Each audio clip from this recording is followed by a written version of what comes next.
Hello， 大家好，我是老 P， 新的一期奶袋工厂说开始就开始。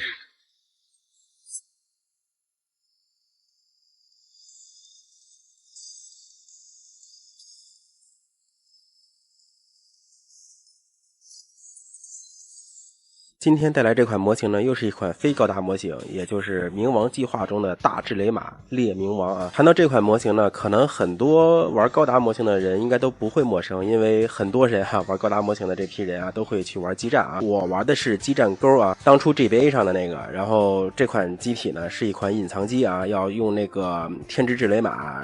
我记得是平时不能出击，只有在这个有它劲敌出现的这个话术里边啊，才可以出击，而且它的劲敌必须由他单挑打赢啊，就是说别人不许插手，必须是1对1的，然后打赢。而且路线呢一定要走这个有智雷马这条路线啊，也就是说等级上面是没法靠系统来自动提升的，基本上就是哪关出击哪关提升等级，然后哪关去干 BOSS， 所以说相对来说解锁条件还是比较困难的啊。但是这个解锁以后，这台机体是非常bug 啊，相当于是敌方的 BOSS， 就是敌方眼里的 BOSS 机啊，基本上这一台机子灭敌方一全家是没问题的，在激战史上也算是这个比较有名的一台这个我方的 bug 机啊。而说回这款模型呢，这款模型是由这个好笑 Company 啊，叫什么来着？Good Smile Company 是由这家公司来发行的，也就是大家常说的这个 GSC 啊。就这款模型来说啊，实际上它的这个整个品质啊，非常的一般啊，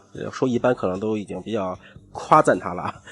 比较糟糕，比较糟糕。我觉得有些大班做的比较用心的产品，可能都要比它的这个拼装体验要好一些啊。包括这个腰部啊，腰部这里我记得是特别清楚，是要用这个锉刀把那个球关给锉细一点才能够插进去啊，要不然的话这个整个腰是怎么插都插不进去，再加上这个模型啊，它这个肩部非常多啊，所以说整个拼装体验非常的差，而且这个腰插进去以后又有点松，再加上呢这个模型的板件非常的肉啊，非常的肉，像很多棱角的地方都能看到那种透明的那种胶状感啊，就是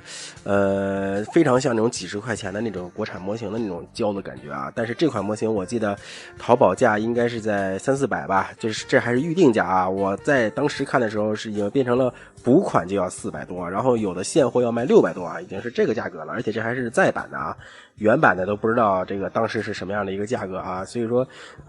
奸商是一直在炒这个货，这个 IP 可见还是很火啊，出货量应该是不算很大，一直都是缺货状态啊。刚才呢我们只是说了一下这个板件比较肉啊，这个模型还是我喷了消光以后啊是这么一个效果，没喷消光的时候那看的是真的肉啊。接下来呢我们再来通过一些细节呢，咱们来看一看这款模型的这个素质表现。组合度还算不错，尤其是这两个大翅膀啊，这两个大翅膀左右合完了以后基本上是没有什么太大的一个缝隙啊，可以说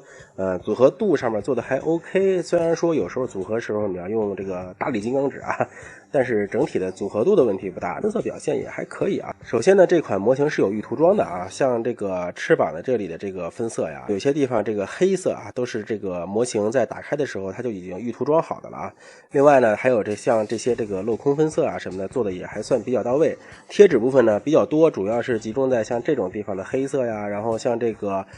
透明件里边的这个分色呀，还有像这些地方啊是用这个贴纸进行补色，其他地方基本上都是靠分件来实现分色的啊。分色表现我觉得也还 OK 吧。如果说这个外形上我觉得比较不舒服的可能是这个刻线啊，一个是它的刻线很肉，所以最后走完这个线呀，就是深线走完这个线啊也算是比较模糊啊。另一点呢就是这个刻线我感觉它分布的并不是那么好看啊，我感觉也就是这一块感觉还算可以吧，像其他地方这些这个刻线的这个设计我觉得挺一般的啊，挺一般的。尤其是像哪里啊，尤其是像这里刻了一个凹槽出来，所以当这个渗线渗到这里的时候吧，这个凹槽里边这个渗线液就会很乱啊，所以说整个的这个效果反而不太好啊，这么设计出来这个渗线。接下来呢我们再来讲一讲可动性啊，可动性基本上是这款模型的一个重灾区了啊。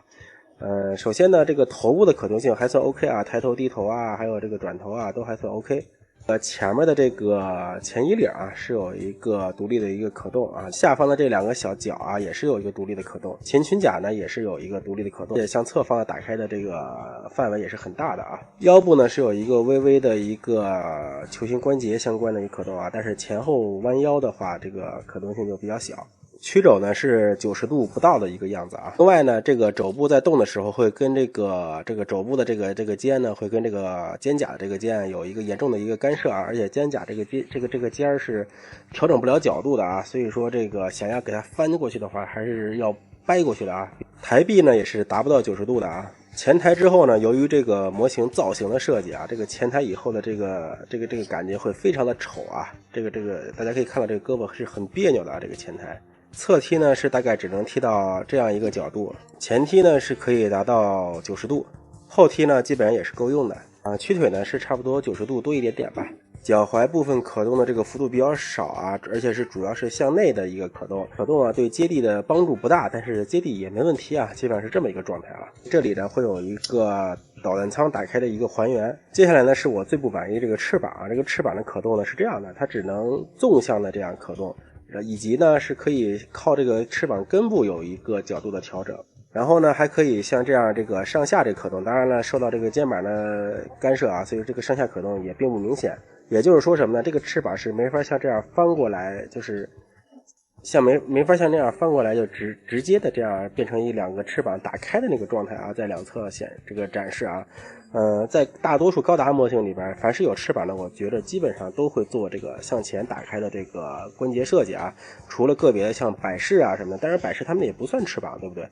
所以说这款模型的这个翅膀啊，我觉得这个可动是非常别扭的一个地方啊。它的手呢只提供了一对握拳手和一对掌形手啊，而且啊这个掌形手我感觉做的挺丑的啊，因为这个掌形手大家可以看到那个照片里面啊，就算是你把它给放到这里，就是这样摆着这么一个掌形的这么一个造型吧，也会感觉